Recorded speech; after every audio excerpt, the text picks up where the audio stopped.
and welcome to Piers Morgan Uncensored. 5 days ago, terrorists from Hamas attacked Israel. They murdered and raped civilians. They executed the elderly at bus stops.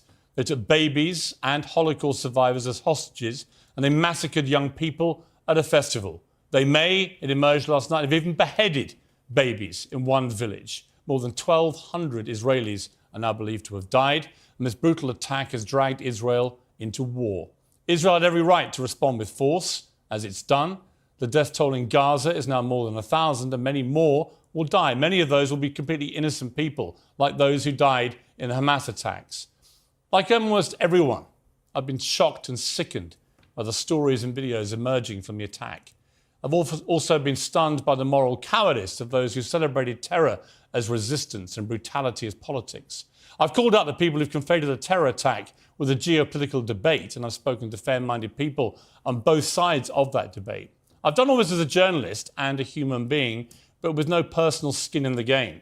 My guest tonight, on the other hand, is one of the most prominent and influential Jewish commentators on the planet. Ben Shapiro has been visibly moved and enraged by the tragedies unfolding in Israel, and the world has paid attention to his analysis. Tonight I'm giving the show to him as we tackle all the big questions that have come out of this. What is a proportionate response to terrorism?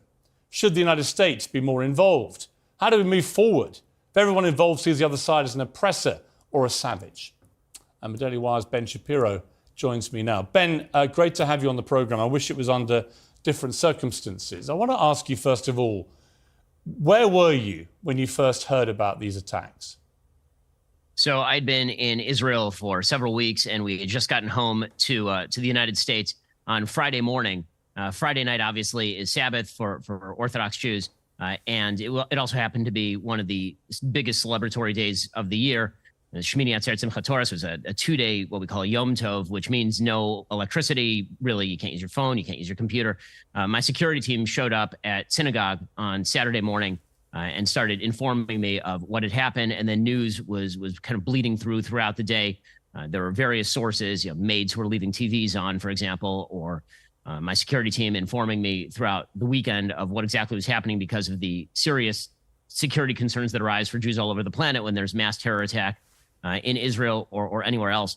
And so we were finding out in a lagged time what exactly was happening. Obviously, we couldn't watch the videos. We couldn't see exactly what was happening until it came back online on Sunday night, and were hit with the news that at that point, 700 Jews have been murdered. Today, that number has been totaled at well over 1,200 Jews have been murdered in Israel. We started to see all of the pictures on our TVs. I obviously, because I'm in touch with a lot of people on the ground, first responders, people on the ground in Israel, I started receiving extraordinary levels of footage and video and audio and pictures of what exactly had happened in these places. And I mean, these are images. I've been trying to show them to the audience for one very specific reason. And that specific reason is to understand what evil is. You have to look in the face of evil. And I think that we in the West have a peculiar narcissism that everyone thinks like we do, that we value children in a certain way. And so everyone values children in a certain way. That if somebody does something truly terrible or evil, it must be that there was something that, quote unquote, drove them to, it must be a policy question. But as it turns out, that is not the case, because there's literally nothing, I think, Piers, that could drive people in the West, a normal person, to go and to murder a baby in their crib in a civilian area, to simply walk in and gun down grandmothers, or to rape a woman and drag her back to the Gaza Strip. What could drive you to do that? I can't think of anything that would drive me to do that, but there are a lot of people who are not only driven to do that, but believe full well in the virtue of what they're doing. That is a different mode of thought, and that is not something you can negotiate with. You've seemed about this, for completely understandable reasons, to have been more enraged than I think I've ever seen you, almost like a simmering volcano as you've talked about this. I want to play a clip from your Daily Wire YouTube channel. You have 6 million subscribers, and this is part of what was, I thought, a very powerful address that you made there. I am a Jew. Those have been the words of the Jewish people for 3 millennia. Those were the words of the men, women, and children of Masada. Those were the words of the followers of Bar Kokhba. Those were the words of Jews in Granada in 1066 and the Rhineland in 1096, and Khmelnytsky from 1648 to 1657, and Kishinev in 1903, and Hebron in 1929. Those were the words of Jews in Auschwitz and Treblinka. Those were the last words of Daniel Pearl. And those are my words too. They're the words of my parents, the words of my wife, my children. Over the weekend, my people, the Jewish people, were attacked and murdered, mutilated. Our women were raped. Our children were kidnapped. This happened millions of times before to millions of Jews across history. Jew hatred exists because evil exists, because there are people who have, for literally all of human history, hated the Jews and sought to strike at them while they are weak, who have blamed the Jews for their own problems, who have crafted complex conspiracy theories about the supposed power of the Jews, who have sought to destroy, to murder, to mutilate, to rape the Jews, from Pharaoh to Haman, from Hitler to Hamas. What reaction have you had to that, Ben? I think the reaction has been pretty strong and overwhelmingly positive. I think there are a lot of people, not only Jews, mostly my audience is people who are not Jewish, obviously, who understand the history of the Jewish people, who understand what it means when the greatest slaughter of Jews on a mass scale happens since the Holocaust, and who understand that it is inextricably linked to a history of anti-Semitism that goes back thousands of years. I mean, this extermination level anti-Semitism, what you see from Hamas, it's literally part of their charter. And so the attempt to treat them as a normal political body obviously is foolish. I think that a lot of people resonated to that. It's certainly the strongest I've felt about anything that's happened in my lifetime since 9/11, as an American, since 9/11. And as a Jew, obviously, I'm watching as people that I know, people I'm friends with, are getting called up to go to the military and serve in Gaza, try to protect the Israeli citizenry who are Jews and Arabs, who are Christians and Jews and Muslims. And I'm watching as there are people out there who are rallying on behalf of actual terrorist groups murdering children. I mean, it's an amazing, I would say, exposure of ignorance at best, and Jew hatred at worst. Do you have any personal connection to anyone whose life was taken? I don't. I'm lucky. I would say that I have. Certainly, I know a lot of people who do. So the way to talk about the Jewish community in general, there are not very many Jews on the planet. Due to conspiracy theories, people tend to think there are tens of millions of Jews on the planet. The grand total number of Jews on planet Earth is about 15 million. About 7 million who live in the state of Israel. There are about 6 million who live in the United States. And what that means is that in general society, you think, 7 degrees of Kevin Bacon. With 7 degrees of connection, you can find anyone. Among Jews, that's one. That number is one. So I certainly know an enormous number of people who have had people who are kidnapped, who've had people who are murdered. I certainly know personally an enormous number of people who are on the ground right now. I know Americans who are in Israel with me who decided to stay over the last day of the Yom Tov, over the holiday, and ended up basically getting stuck there because the airport was shut down because of rocket attacks. And when the call went out to everybody with medical training to show up to help, I know American doctors who showed up at the Gaza border to simply set up triage stations and help people out. So, I mean, it's a very small community. It's a very close-knit community, obviously. You've spoken a lot about Hamas before, called them evil. You did a second video called Make God Avenge Their Blood, in which you said that Hamas, in some ways, they are worse than Nazis, which some viewed as a very provocative statement. Why did you say that about them? The Nazis, I mean, here's a phrase I'll never use again, at least the Nazis. So at least the Nazis attempted to hide their crimes. So the Nazis obviously mechanized death. They had Einsatzgruppen units that drove up to Jewish villages and would mow people down. And then they would bury them, and then they would try to hide the crimes. And it took the Nuremberg team years to undig all of that material. In this particular case, you have Hamas terrorists who are murdering Jews in their beds and then live streaming it and celebrating it and bragging about it and talking about how incredible it is and blasting that sort of stuff out. I mean, the videos that I've been showing on my show, a lot of them are coming directly from Hamas. I mean, it's Hamas that is taking contemporaneous video of this sort of stuff. And that's a whole new level of evil. I mean, to celebrate this sort of stuff, to treat it as a triumph. I mean, I think the thing that people really have to realize here is this is not a military operation. This was not a military operation. I mean, people have compared this to, for example, the 1973 Yom Kippur War. That was an awful moment in Israel's history when it was taken by surprise by the combined Arab armies around it. But that was a military operation with a military objective, which was to seize territory. This is not a military operation with a military objective. This was an operation directed specifically at civilians. And when we see death in Gaza, which we're going to see, and the images are going to be horrifying and terrible, it is important to understand that the reason that is happening is not just because Hamas crossed the border and murdered a bunch of civilians in their beds, but also because Hamas literally hides its weaponry behind civilians. Israel is currently right now sending out messages to Gazan civilians, telling them to get out of particular areas. And Hamas is sending out full-scale messages telling people to ignore those messages and to stay where they are. Hamas is there's a reason why their headquarters were for years located underneath a hospital. I mean, it's what they understand that the West, again, has a peculiar narcissism where we think we would never put our military hardware below a hospital. That'd be insane. And so if Israel blows up a hospital, it must be that Israel's doing that because they're targeting civilians. Hamas knows that.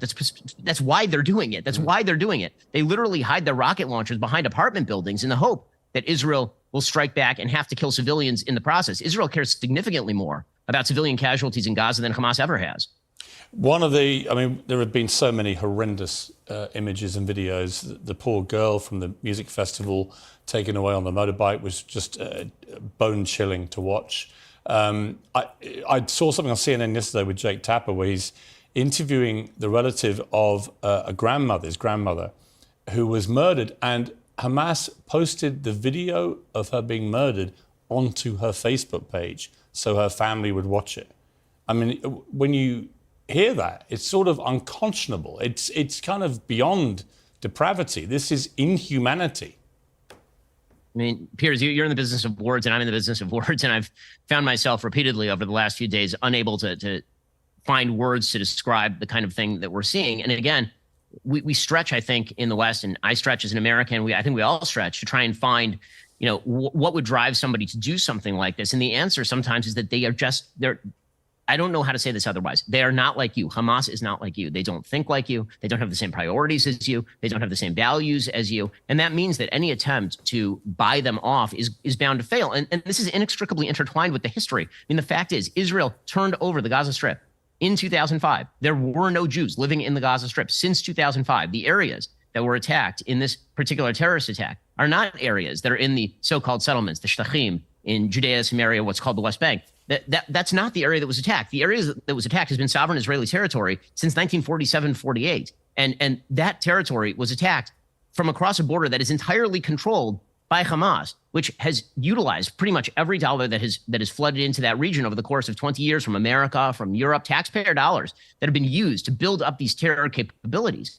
Every time there are cement shipments into the area ruled by Hamas, Hamas has used it to build terror tunnels. Pipes that have been sent into the area ruled by Hamas that were meant to build sewage systems have been repurposed and used for rocket tubes. I mean, it's utterly insane. And to try and come up with some sort of territorial solution, this is really just a territorial dispute. It is not a territorial dispute. It is a genocidal group that makes clear its own intentions. I don't know how many times people have to tell you who they are before we believe them.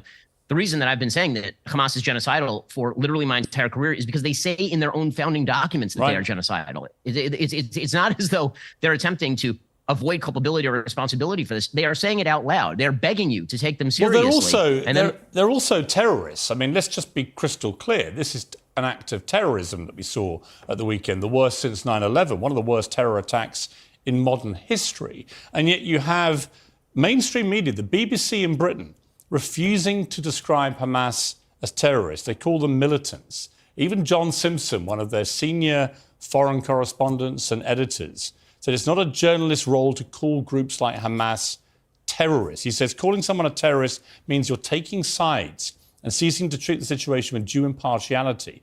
The BBC's job is to place the facts before its audience and let them decide what they think honestly and without ranting.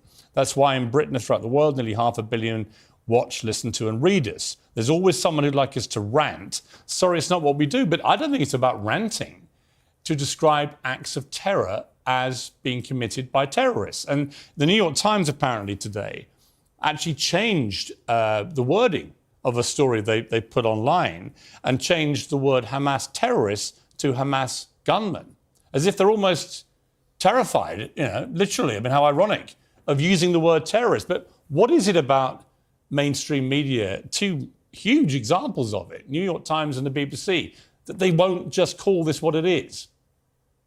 I think that a lot of these groups are afraid of the political implications of just calling a terrorist a terrorist. I mean, when you acknowledge that the government of the Gaza Strip is in fact a terrorist government, that has some pretty large-scale implications for a lot of the political agendas at play. Because, of course, the great sort of dream of the West since at least the Oslo Accords has been that territorial concessions and that economic concessions would solve this problem. And when it turns out that an entire area is governed by a government that is in fact a terrorist government, is an actual terrorist group, then that has some pretty significant implications moving forward for the prospects in the region. And it also suggests that Israel has a moral duty, which it absolutely does, to protect its own citizenry by eviscerating that terrorist group from the planet. And the word terrorist has a definition. And that definition, by any stretch of the imagination, is fulfilled by what Hamas is. I mean, the BBC's explanation is so bizarre. It's almost like suggesting that if you found a man who had murdered his wife in an apartment and you reported on that, you didn't call it murder. You just said that someone was killed. A person was killed, and the person was convicted of murder, and you still said they're not a murder. We don't make judgments over here and use language like the word murderer because that would carry some moral implication. Well, yes, it turns out that murdering entire families, slaughtering entire families, burning them. I mean, some of the stuff that I've been tweeting out, which is stuff I'm getting again directly from first responders on the ground. I mean, just a few moments ago, I tweeted, I wish I didn't have to tweet out these photos, but I think people need to understand the consequences of failing to see evil for what it is. It was a photo of a group of people in a kibbutz called Kibbutz Be'eri, which is again near the border where 100 bodies were found. And they were attempting to simply escape, and Hamas stopped the car and burned these people alive. I mean, I don't know how you don't call that. What other goal could you have but to obscure the morality of the situation if you refuse to call things what they are? It boggles the mind. It truly does. I mean, what also boggled the mind for me was Black Lives Matter Chicago, which had a Twitter account with 60,000 followers. They actually posted a caricature image of a paraglider saying, "I stand with Palestine." The paragliders, of course, were the ones who flew in and killed all the people at the music festival. What did you feel when you saw that? I mean, unsurprising, only in the sense that Black Lives Matter as an organization had all sorts of solidarity statements about Palestine going all the way back to the original movement in 2014, 2015.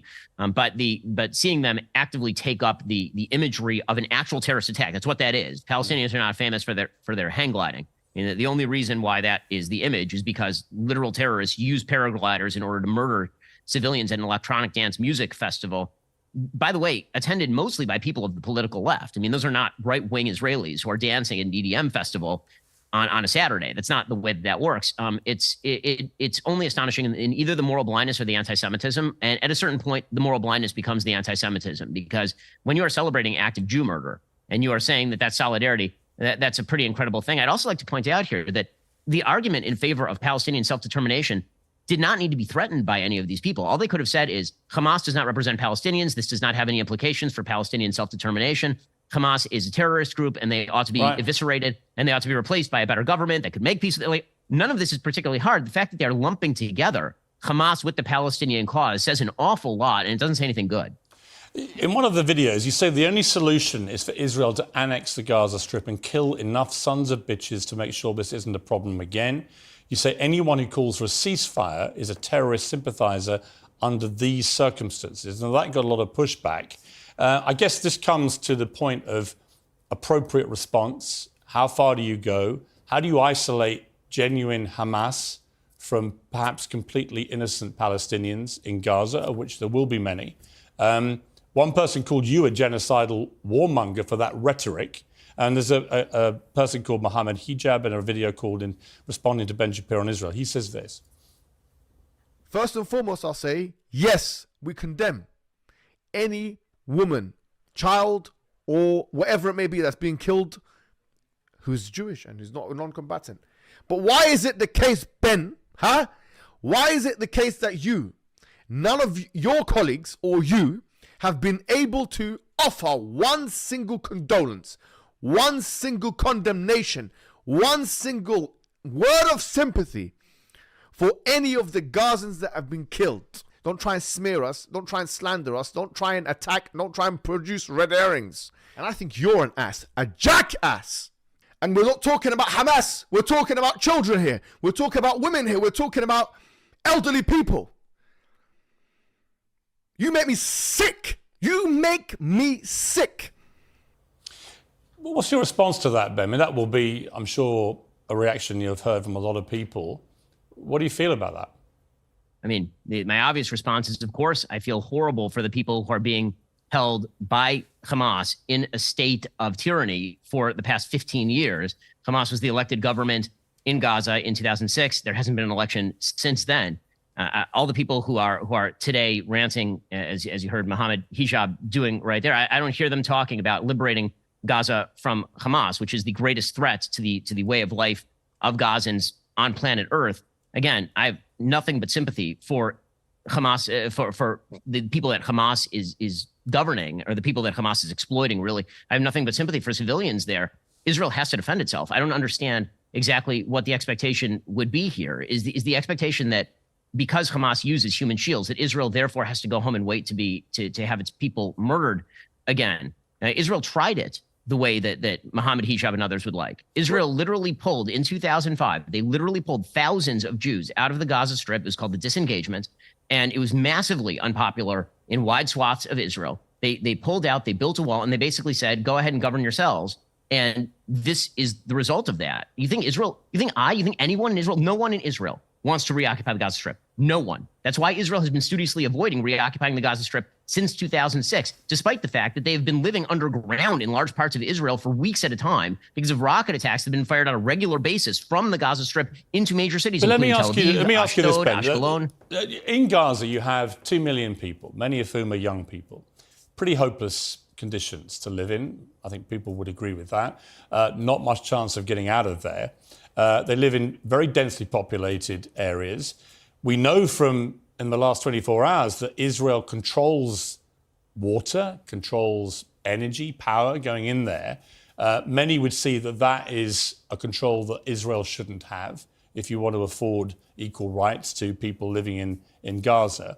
And then it comes down to proportionate response and how you try and, like I say, how do you attack Hamas, given they're all over Gaza, living amongst the general population? How do you attack and isolate genuine members of Hamas, genuine terrorists, from the civilian population? And given that is almost impossible, clearly, what is a proportionate response to what's happened here? Well, frankly, I don't believe in proportionate response to terrorism. I believe that the way that you stop terrorism is with wildly disproportionate response. That doesn't mean in terms of targeting civilians. It means in terms of killing as many terrorists as humanly possible and allowing them to dictate the terms of engagement by hiding behind civilians in areas that they are supposedly responsible for, means that the only option for Israel is to surrender to Hamas's hatred of its own citizens, its willingness to use its own children as human shields. No country worth its salt could ever do that. No government trying to protect its own citizens could ever do that. What exactly is the alternative option other than for Israel to try to kill as many of these terrorists and depose Hamas and hopefully help put in place some sort of international overseen community that would actually govern the Gaza Strip in a rational, reasonable way that actually maximizes the possibilities of its citizens? Israel, over the course of the last year, allowed some 15,000 work permits to Gazans. Many of those work permits we're now finding out were used by terrorists in order to cross the border. The fact that Israel controls the water and the power, the reason that Israel controls the water and the power is specifically because if they did not control the water and the power, Hamas would be right now holed up with the water and the power indefinitely. I mean, the fact is that the reason that Israel controls, for example, the sea border is because if they did not, there were attempts to ship weapons in from Turkey multiple times. The impossible situation in which Israel finds itself with regard to the Gaza Strip is mirrored only by the impossible situation in which Gazan civilians find themselves. And all of that, every single iota of that, is the result of Hamas, which means unless there is a change in status, in which Hamas is removed from power, in which someone else is put in charge, this is going to continue. Again, but I would argue 10,000 Jews want to die going into the Gaza Strip in order to defend their citizens? I agree with you, but I would also say that I think that it would also benefit any chance of a peace settlement that if Netanyahu wasn't in charge anymore. I mean, apart from anything else, this is an unbelievable breach and failure of security and military. I think part of that can be apportioned to the extraordinary social unrest that's been enveloping Israel since his cabinet, full of a lot of right-wing headbangers, frankly, some of whom have actually called themselves fascists, have tried to take on the judiciary and the Supreme Court. I don't feel comfortable about that. What do you feel about that? And do you feel that Netanyahu is the right person? Does it need a completely clean leadership now, both in Palestine and Israel, to try and get to somewhere approaching peace? The democratically elected government of Israel has not had a change in policy, despite the fact that until very recently, Netanyahu was not the prime minister of Israel. It was a joint government run by Naftali Bennett, as well as by Yair Lapid, who's a member of the hard left who dramatically opposes Benjamin Netanyahu. Today, they formed a unity government between Benny Gantz, who's a member of the center left, and Benjamin Netanyahu, who's a member of the center right, Likud party in Israel. This is not, when it comes to foreign policy, the reality is that since the rejection of any peace deal by Mahmoud Abbas in 2009, when Ehud Olmert was the prime minister of Israel. There's been very little disagreement between any of the parties with regard to foreign policy because they do not have a peace partner. The Oslo process was killed by the Palestinians, and it was killed by the Palestinians when they rejected multiple peace offerings by Ehud Barak, by Ariel Sharon, by Ehud Olmert, over and over and over again, by Yitzhak Rabin, by Shimon Peres. Benjamin Netanyahu himself, in the Wye River Accords of 1998, handed over significant portions of the West Bank to the Palestinians. So you can say that Netanyahu's a problem. That's fine. But the reality I was is really that asking you whether I was asking you whether you feel he is a problem, that actually all the division that's been caused by his attempt to usurp the power of the Supreme Court, as many people see it, all that division in Israel has actually diminished his authority, and that it's come at a time when you really need somebody with real authority. Well, I mean, I don't think that right now that's really the question, considering, again, it's a unity government, and I'm talking to everybody in Israel, and all of those divisions heal up in a moment when your children are being slaughtered at the border, as it turns out. So, all of the judicial reform conversation is a separate conversation. We can critique how fast they went in terms of this coalition. They went too fast. They scaled it back. There were serious divisions in Israeli society about what kind of power the judiciary ought to have. There are many people on both sides, actually, who believe the judiciary had too much power. There are a lot of people on both sides who believe the government went too fast on that. Internal political divisions have become completely irrelevant here. If Netanyahu were replaced tomorrow by Benny Gantz, which is what a lot of Israelis would hope for, if that were to happen literally tomorrow, nothing would change. Nothing would change. And the reason nothing would change is because, again, this is an issue. This particular issue is about Hamas. This has nothing to do with the constituency of the Israeli government. You could find the most left-wing person in Israeli politics right now, which would be Yair Lapid. You could put him back in the prime minister seat, and he would be forced with exactly the same decisions that Netanyahu is faced with right now. How do you see it? Take me forward 20 years. In a dream scenario, how does the region look? In a dream scenario, economic development, which I think is what the Abraham Accords were about and what the burgeoning Saudi peace deal was about. And by the way, the burgeoning Saudi peace deal is the reason that Hamas did this at the behest of Iran. They were afraid of a regional realignment that would create a Sunni-Jewish alliance, oriented largely against the Shia power of Iran, which is spread through Lebanon, Syria, and now down into Hamasistan. The economic development is the only way to move forward for the region. That was the premise of the Abraham Accords. Again, it was the premise of the nascent Saudi peace deal. Israel would love to do that with the Palestinian Authority. They would love to do that with anyone governing the Palestinians, to provide better economic conditions. I mean, one of the great ironies of all this is that 20% of Israel's population is Arab. The Arabs in Israel earn a far better income. They have far better GDP per capita than Arabs who are living under the Palestinian Authority or under the Gaza or under Hamas.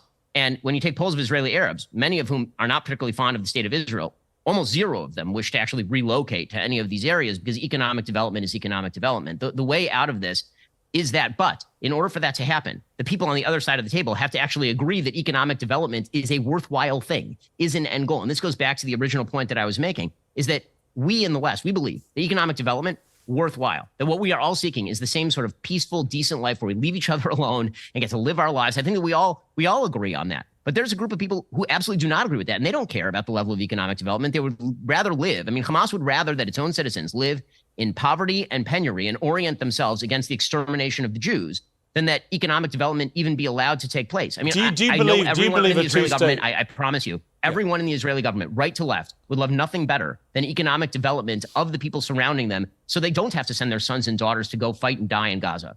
Do you believe in the concept of a two-state solution?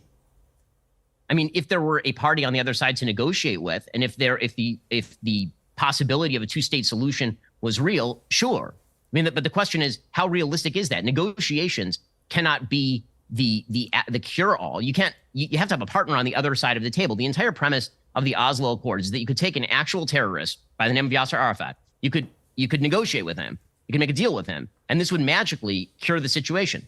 Well, a deal is not capable of being cut with literally anyone. That's not the way any of this works. So in order for there to be any sort of long-term peace, including a Palestinian state, there would have to be a complete difference in leadership in these areas. And that would actually require Palestinian moderates to take the floor. The Palestinian Authority is not a moderate group. Islamic Jihad is a terrorist group. Hamas is a terrorist group.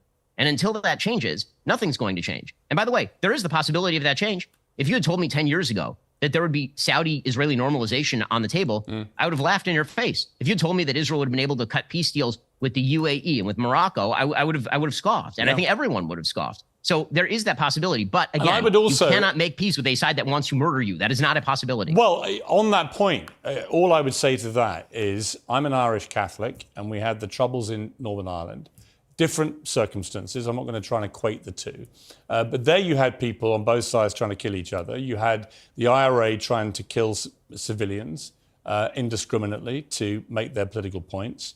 And in the end, a peace deal was achieved, but it was achieved by people sitting down opposite people they knew had been killing civilians and killing people on their side. You even had the Queen meeting Martin McGuinness and Gerry Adams, who were the, in McGuinness's case, the former chief of staff of the IRA. He ordered some of the most appalling atrocities. The Queen, one of her own relatives, was blown to pieces, Lord Mountbatten, by the IRA, but she still met with them.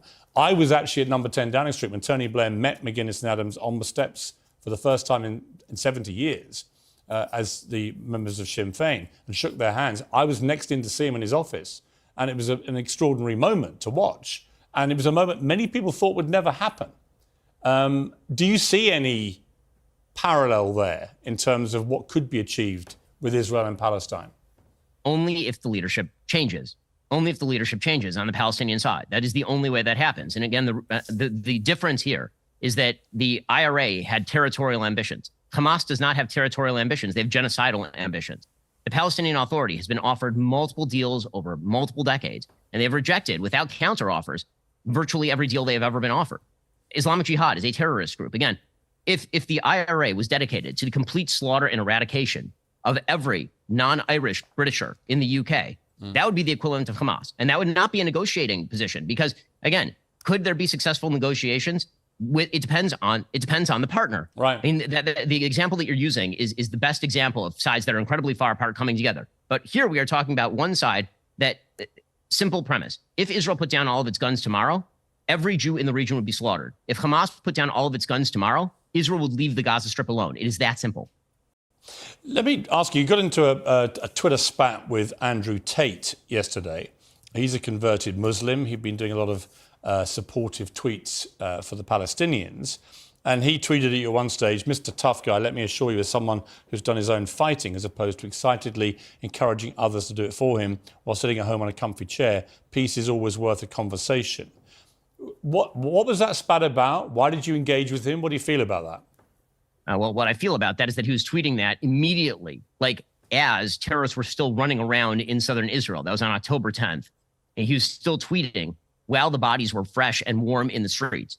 Peace is, you cannot make peace with people who murder your children and burn their bodies. You can't do that. I mean, this rush to Israel, the murder happens and you immediately say, okay, well, guys, now truce, now ceasefire. That is not, no state worth its salt, no government on earth would allow this kind of insanity. No government on earth. And no government on earth would listen to nonsense about how you immediately have to seek peace with a group that seeks your direct extermination. Again, I can't emphasize it enough. Israel turned over the Gaza Strip to Gazans in 2005. Hamas has governed the area since 2006. The year is currently 2023. Israel has endured round after round of rocket fire on its major cities for literally almost 20 years. And now the idea is the minute that Gazan terrorists rush through the border and murder people in their beds, that's the time for a peace conversation.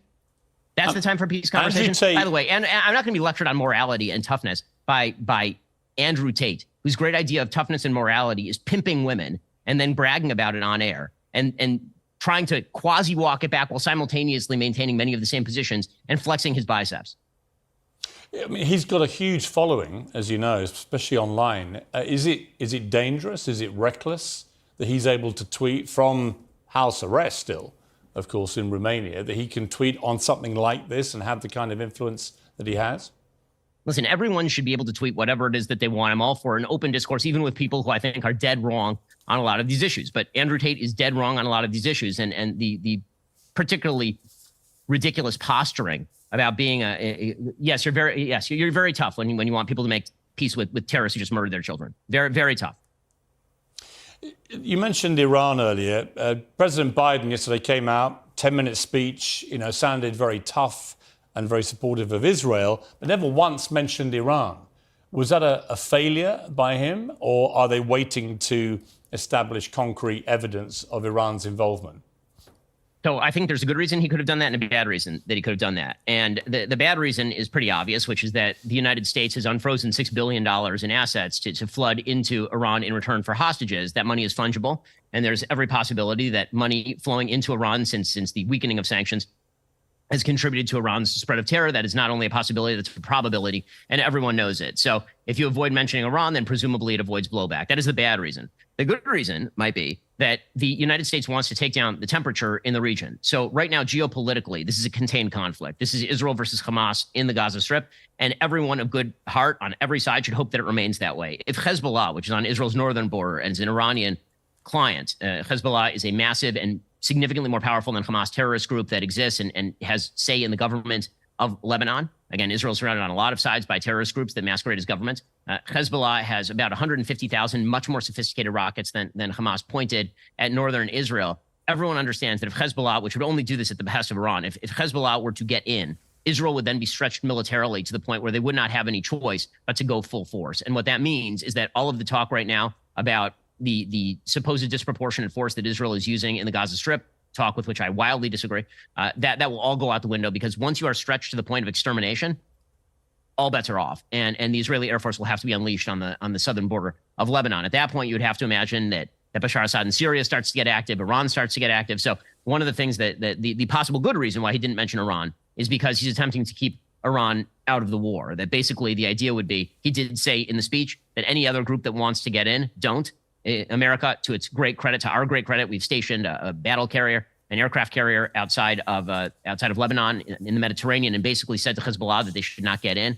That is, in fact, the best available move. So again, there's a very plausible bad reason why he didn't mention Iran, which is to avoid the blowback from his own idiotic Iran policy. And there's a possible good reason, which is that he's attempting to avoid the broadening of the conflict. Donald Trump says, as he's wont to do with these crises, that it would never have happened if he was president. Do you think that may have some truth? I think there's some truth to that, for sure. I think that Iran has seen weakness. Iran saw an opportunity to prevent the Saudis from coming into the Abraham Accords, and they thought that they could push where they saw mush. I mean, the withdrawal from Afghanistan made America look weak. The continuous dealings between the United States and Iran, despite Iran's openly genocidal intentions with regard to Israel, has made America look weak. The fact that Robert Malley, who is one of the chief negotiators for the United States, was apparently co-opted by Iranian intelligence groups, makes the Americans look particularly weak. And so appearances of weakness in the Middle East matter an awful lot. It is not politics in Western states, where we try to negotiate, we try to have discussions. That is not how politics works in the Middle East. It is a place where strength is really the only coin of the realm. There is a theory that Hamas have done this spectacularly awful act of terrorism deliberately on a scale that would goad Israel into overreacting and spark a much wider war. I mean, I think that there's probably truth to that. I think that Hamas, I think that's what Iran wants. I'm not sure that Hamas wanted that. I think Hamas doesn't want to be wiped off the earth, which they probably will be and ought to be. But I think that Iran's hope was that Israel would have to go in incredibly strong into the Gaza Strip, and this would provide internal pressure in Saudi Arabia to prevent them from forming an alliance brokered by the Americans with the Israelis. I think that was probably the geopolitical reason for that. With that said, that does not mean that Israel has any other choice. Again, if suddenly 1,500 terrorists flooded into Great Britain and proceeded to murder 15 to 20,000 people, because again, Israel's a tiny, tiny country. It has 9 million people.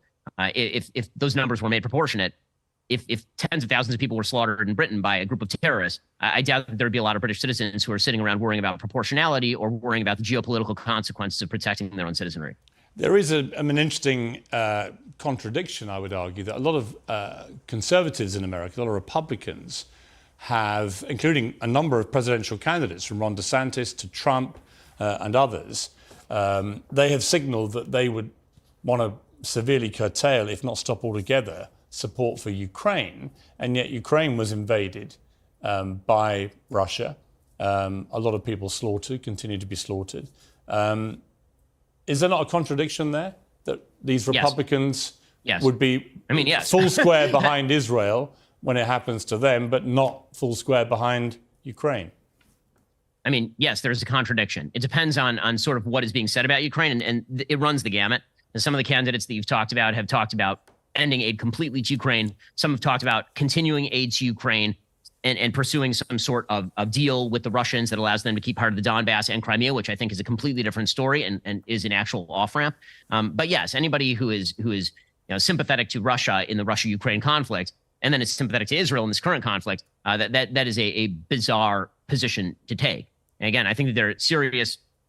America's a sovereign country. It has its own concerns that are not Israel's concerns, and it has its own concerns that are not Ukraine's concerns, and those zones always line up.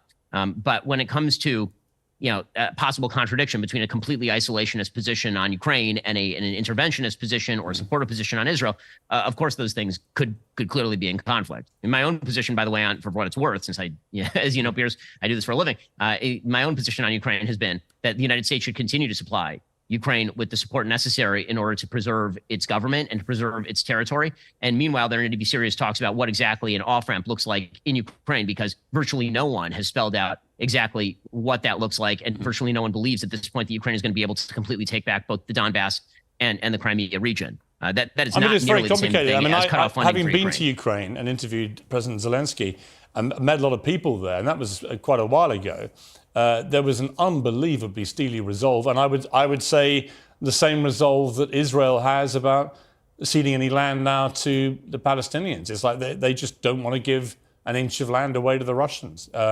That was to a man and woman that I met out there. I have an enormous amount of sympathy for that position. Again, that position does not necessarily dictate American policy any more than Israel's position with regard to, say, the so-called occupied territories, disputed territories, should necessarily dictate America's position on that. There are realistic consequences and concerns to be had on foreign policy. But if the point that you're making is that lack of moral support in an invasion of a sovereign country by Russia is in contradiction with moral support for Israel in this, I would say, yeah, I mean, there's certainly inconsistency there. I mean, the other inconsistency and contradiction, it seems to me, is the reaction of the world when George Floyd was murdered, which was a despicable killing, and the police officer concerned is now serving a life sentence, quite rightly. But that sparked enormous global protests over America, over the UK, everywhere, with people marching in protest at what they perceived to be a racist murder of one person.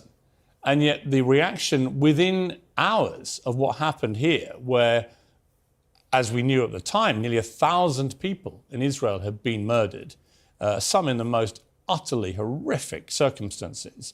The reaction was that, yes, there were big protests again, but they weren't really protests, they were marches of celebration.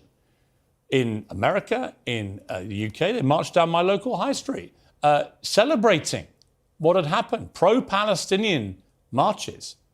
I found that extraordinary. Jew hatred is a very real thing. It's a very real thing. And we've obscured it with a lot of talk about Zionism and anti-Zionism, and we've obscured it with a lot of talk about geopolitics and context. But in the end, Jew hatred is quite real. And when you see crowds in Sydney chanting, "Gas the Jews," not free the occupied territories, not make a peace deal, gas the Jews, I'm not sure what we're supposed to read into that other than people mean what they say when they say gas the Jews. Yeah, I mean, and that's exactly what they mean.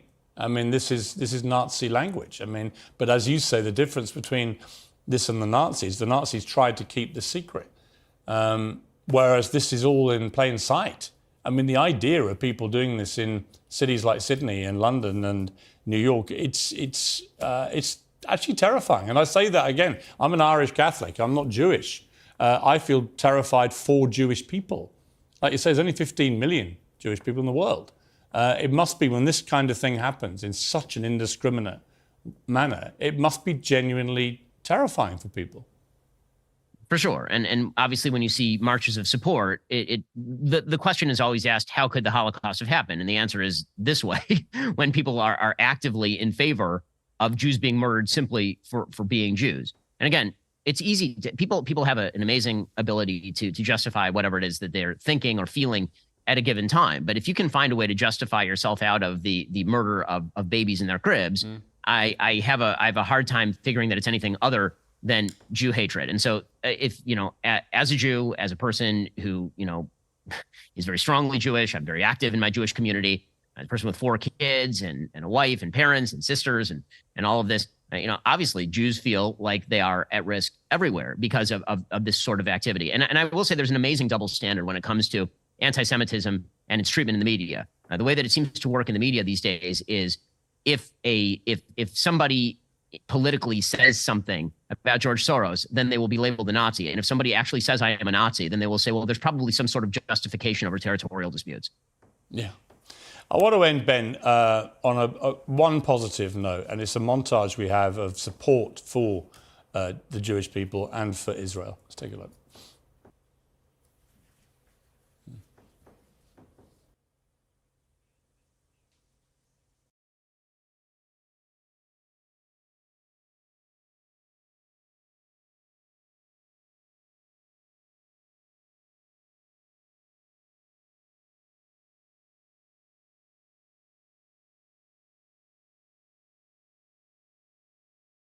So, Ben, that last image was of the Brandenburg Gate, which, of course, we saw back in the 30s with Nazi swastikas all over it. And today the Israel flag is emblazoned across it proudly and supportively. I mean, amid all the Jew hating, and you're right, that's what it is, there's also been an amazing outpouring of support.